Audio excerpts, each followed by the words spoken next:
Now, there's another form of violence. One of the reasons I think there is a lot of youth violence and violence in general is people don't know what it is. It encompasses so many things, and people always ask us what kind of violence. It's like we only know one kind. The only unjustified violence we know is the kind that hurts, maims, and destroys, or threatens to do so.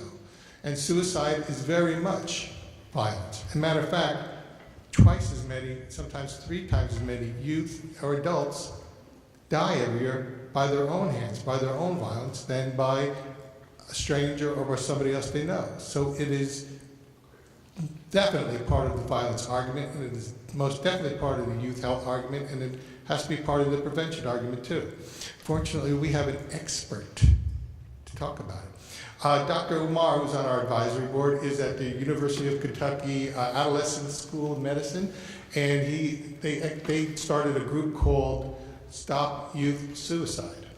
Now I'm going to introduce you to someone right now who is going to tell you the problem and tell us what we could all do to make it better. Her name is Dr. Stockburger. Thank you. Can you all hear me all right?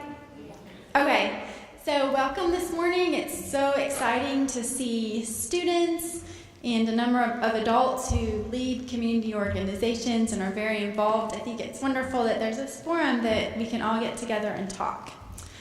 So as Doug Wayne mentioned, I'm a pediatrician. I work in an adolescent medicine clinic. I love our clinic because, well, I love seeing the teenagers, but then we also have mental health services. We take care of a lot of mental health problems like anxiety, depression, ADHD, eating disorders. We have a dietitian. We really work on taking care of the whole child and involving the family in the care. And just adding on to what James Brown was saying about the importance of family in somebody's life, there's research that if kids have just one adult that spends time with them and listens to them and cares about them, their success rate goes up tremendously. So any one of you can be that adult in a kid's life and make a huge difference. Okay, I have a slideshow about suicide, and like Doug Wayne said, it is an extreme form of violence. It's not talked about nearly enough. I feel like it's something that's kind of pushed under the rug and we try to ignore it. But the more we talk about it and the more we get it out there, the more we can do to prevent it.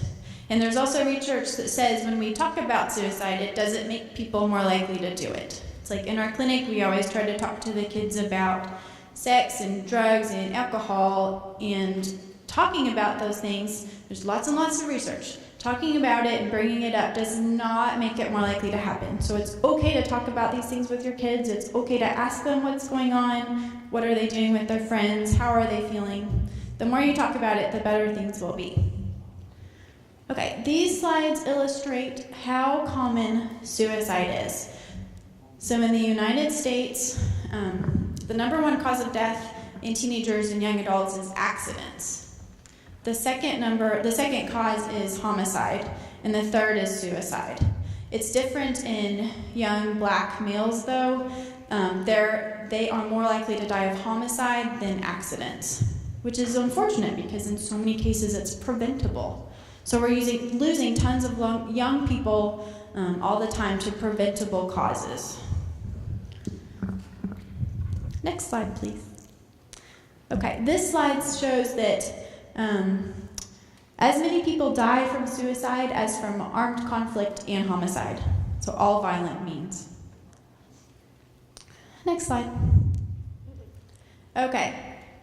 Another interesting fact. More teenagers and young adults die from suicide than from, we think about diabetes and asthma and cancer. More kids die from suicide than those things. All those things combined. Okay, next slide. Each year, how many youth do we lose to suicide? Think about it for your head in a minute. Think about it in your head for a minute. Okay, go ahead. So 5,000. All these young lives that are lost. Next. So Each week, 100 plus young people to this silent epidemic. It's way too many. For every completed suicide, there's about 4 times as many suicide attempts. Males are traditionally more likely to attempt with a lethal method, such as a gun, whereas females are traditionally more likely to attempt with a less lethal method, such as poisoning or hanging. However, the incidence of females using guns is increasing over the years. So the more lethal, that means the more likely somebody is to commit the act of suicide. Next slide. And girls also attempt suicide 3 times as often as boys. So boys have the lethal means, they're more likely to use the guns, but girls are more likely to attempt. Does anybody know why? Any guesses? I'm cool with audience participation.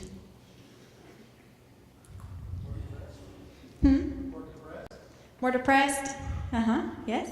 I think it's oftentimes like a cry for help, like somebody won't get some attention and not knowing how to ask for it when it's not like a more so lethal need. Right. A cry for help. That's excellent. There's some thoughts back there. You guys just yell it out.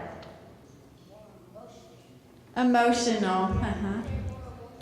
Girls can be more emotional. Yes.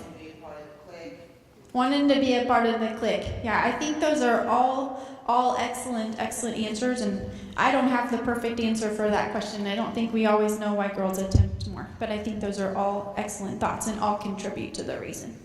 Okay. And while we already said boys complete suicide more often than girls because they tend to use guns. Okay. Over the last 40 years, youth suicide rates have more than tripled. Any thoughts about why that's happened? Yeah, because the kids nowadays don't see no future, don't see where they can, grasp on to something, be somebody, to go somewhere. Opportunities need to be put out there for them. That's then excellent. We need to recognize within our homes, everything starts at home, but within our homes, our schools, and our other places, that if we have youth that look like they have them tendencies in them to immediately address that youth. Right. Address problems as they come up. There's a thought back there. Yes, half the time it's less of a parent than a parent because they have television raise them, they allow their friends to raise them, and not only that, they need more programs, after school programs to get their mind activated. I mean, as far as, they might have goals in life, they want to become something, but they can't become that. If the parents is always working, like Jack Brown was saying, if the parents are working, they don't have too much of that attention that they need. Right. They need more attention, more programs after school, more opportunities to be somebody. I wanted to say the bullying, kids face a lot of new stuff. You said it seems like in this era, it's just incredible, especially, I just hear the way that children speak nowadays, and the things that they're up against, as far as school, if they're failing in school, or if they're being bullied, or if they feel that they can't make it, or if they don't feel like it's hope, they tend to think that this is a better option. Right. Lots and lots of bullying, and social media plays a big part of that. They get bullied online. That's harder to see.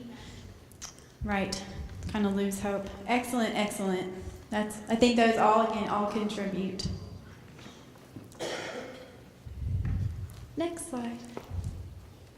You're fine. Okay. So things that, this is some reasons why people think about suicide. They feel like they can't stop the pain, can't think clearly, can't make decisions. They can't get out of it. They can't make the sadness go away. They don't see the possibility of change. They don't see themselves as worthwhile.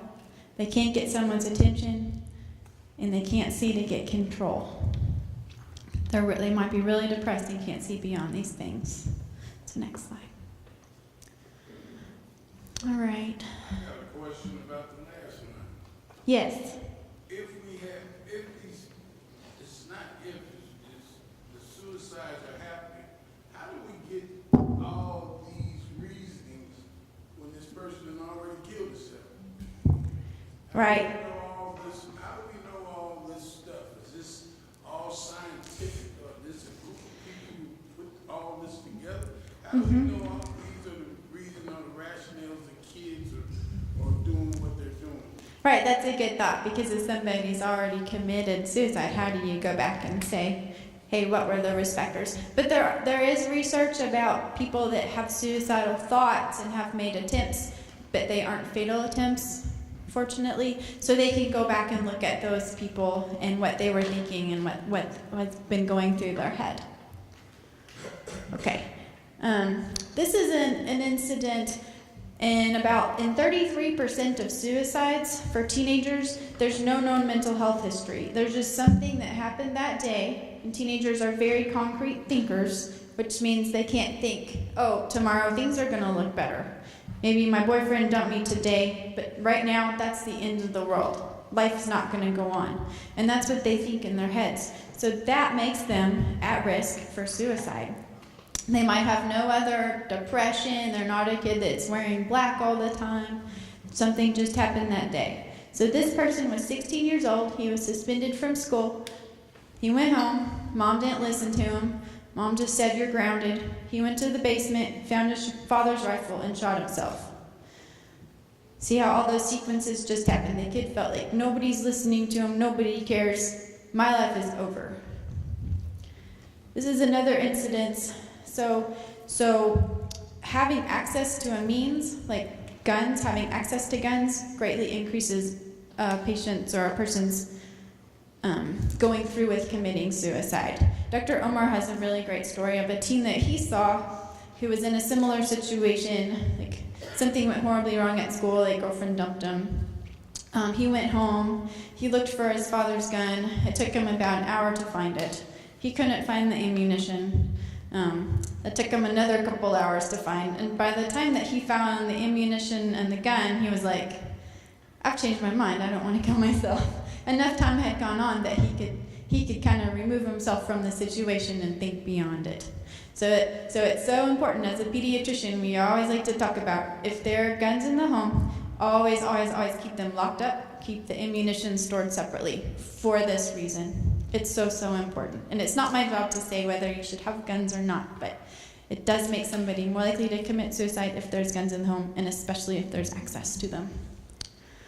Okay, so this is another really sad case. This child is 17. He was harassed at school. He was into music and theater and art, and somebody bullied him. They said, why don't you go home and shoot yourself? So he did. Again, access to a gun.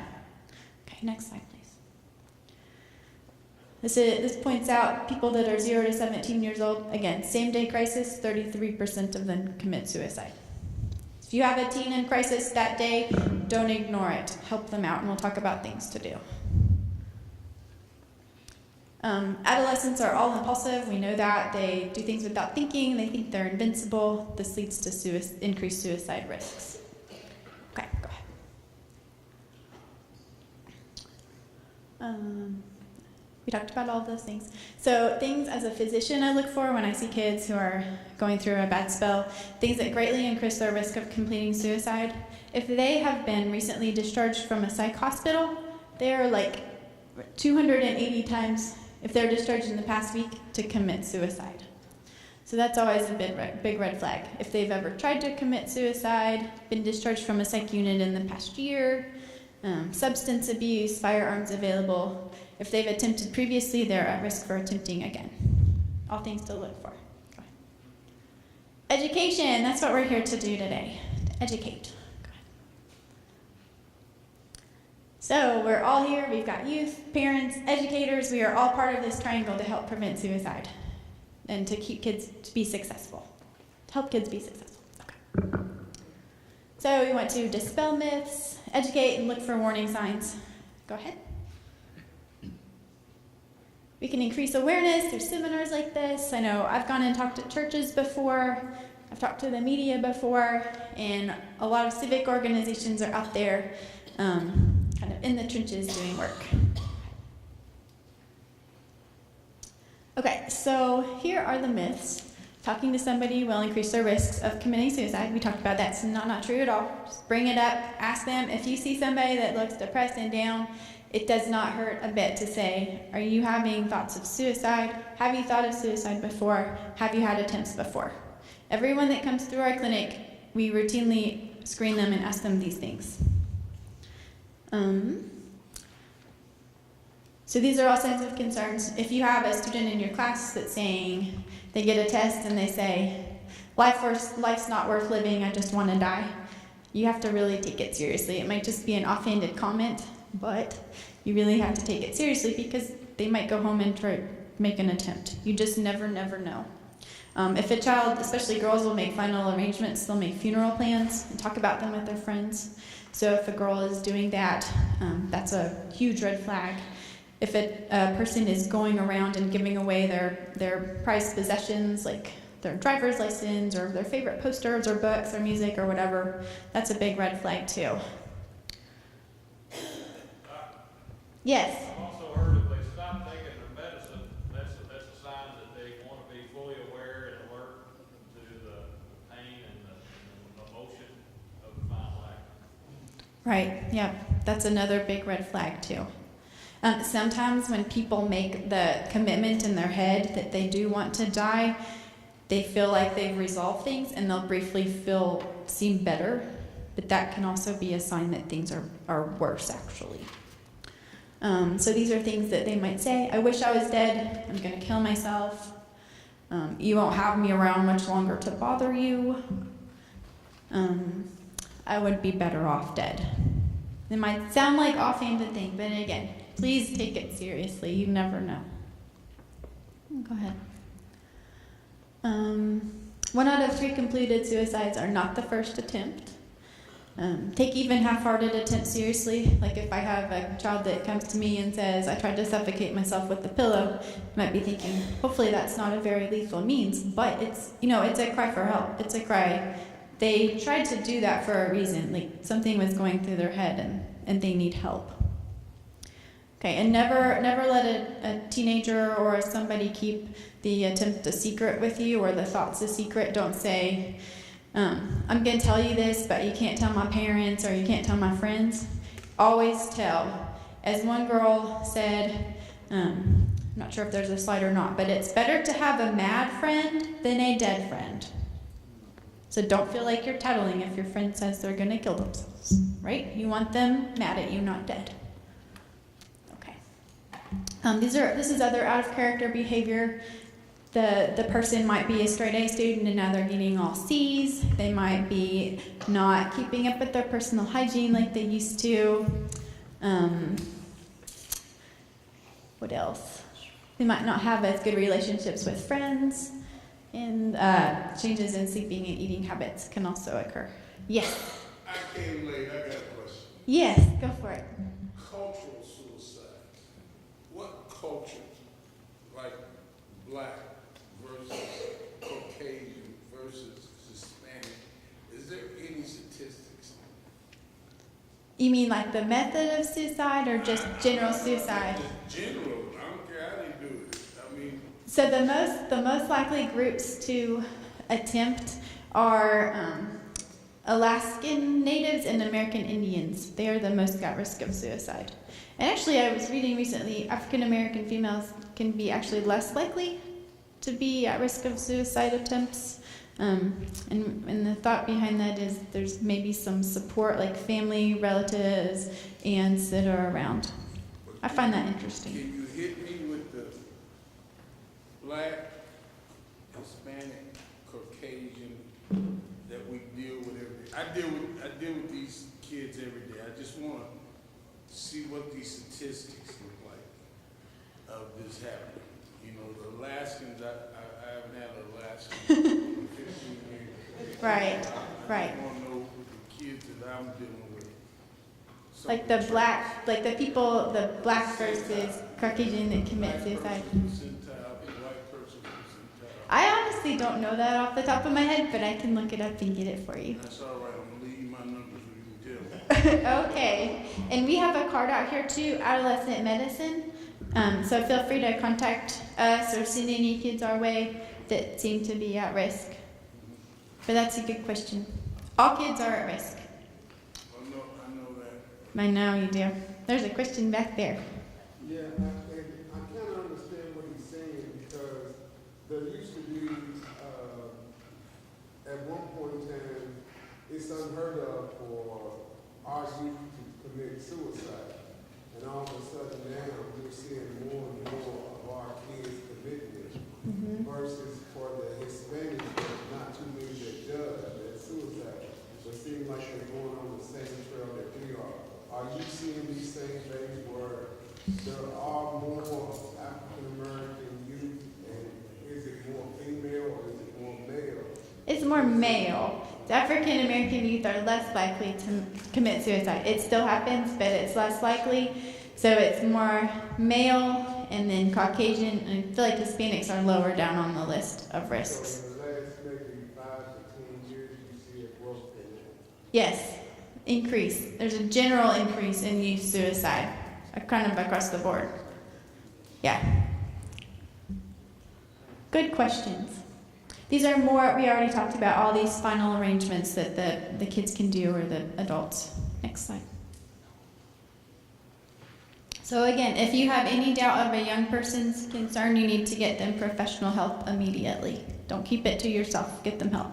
You can say, I'll stay with you until help arrives. You can say, I'll go with you to the emergency room. I'll stay with you till your parent arrives. Just stay with them and be there for them and listen to them. I don't mean to rush, but I know this slideshow can be more than 15 minutes. Okay, these are great things you can say. You can say, I'm glad you told me I want to help. I'm glad you told me I'm going to find someone to help you. I'll stay with you until help arrives. These are things that are not as helpful. Well-meaning people might say these things, but they are not the recommended things to say. So don't say, it's just a phase. Don't say, you'll just snap out of it. Don't say, just get over it, you're going to be fine. Because they might not be fine. Again, don't let them bargain you out of getting them help. So these are things to know. Ask what they're thinking, how are they doing, respond, so you'll stay with them, and encourage them. And we can stop there, because I know this is a long presentation. And that's, you guys have had the gist of it, had all the meat of the presentation.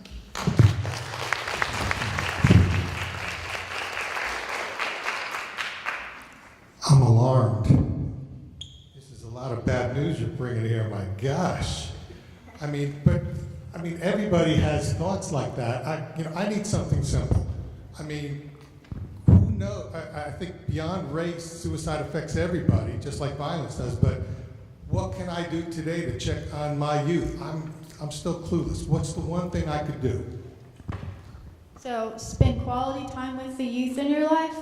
Make time every day to check in and say, hey, how are you doing? What's going on at school? Even if it's just in the car when you're driving home with them. So make time for them. Do quality things with them, like take them out to eat, take them to the park. Just be there. You don't have to spend any money or do anything special. Just be there, be present, be willing to listen without judging.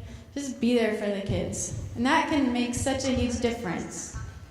It sounds easy, but it's huge.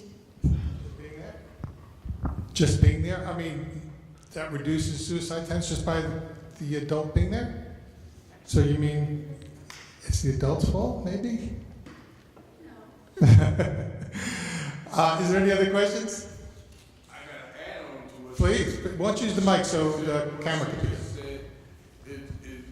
What she said is right, because there's a consistency. I got a nephew that's sitting behind me that does the same thing because he was taught the same thing. And that, on the schools in Monday through Friday, and you got 5 high schools, because I deal with high school. And just being in the hallway, and that kid just seeing your presence, and you're asking about, I talk loud, when you need that, talk to this Bible. But just asking about his grades, and then next time you see him, say, man, you sit up and told me you had an A in chemistry. Man, you got an F in chemistry. What's happening? Consistency in your presence. I'm not talking about what some book said or what something said. I'm talking about for the last 15 years. Because I would be here all day listening to my story, and the reason I do what I do for the kids is within that I do. I'm honored to sit in judges. I'm sitting next to one now, get to sit in their courtrooms, and they refer them over to the program. And I didn't have the faintest idea what I was doing. But I knew one thing: presence, consistency in their lives. They'll tell you some things they won't tell their mama and daddy. But at the same time, you got to go tell their mama and daddy. Because you can't keep no secret with no child. What a grown-up look like keeping a secret with a kid? You tell that mama and daddy quick, fast, and in a hurry. And consistency and presence. And that kid will open up like a watermelon, and he'll be with you. What is your name? My name is Aaron Mosley. Mosley. Do you work in town? I am the CEO of Rare Inner City Ministry, and Rare is the acronyms of my dead brother, sister, and nephew who got killed in gang and drug violence, Robert, Anna Ruth, Emmanuel Ministries. Wow, so you're here in Lexington? You're here in Lexington? Yes, right up on the Crossroads Christian Church umbrella. That's the reason I'm late. We was doing Serve the City all over the table. Well, we're honored you're here. I'm honored to be here. Maybe next time get you to speak. Let's hear it from Ms. Stockburger.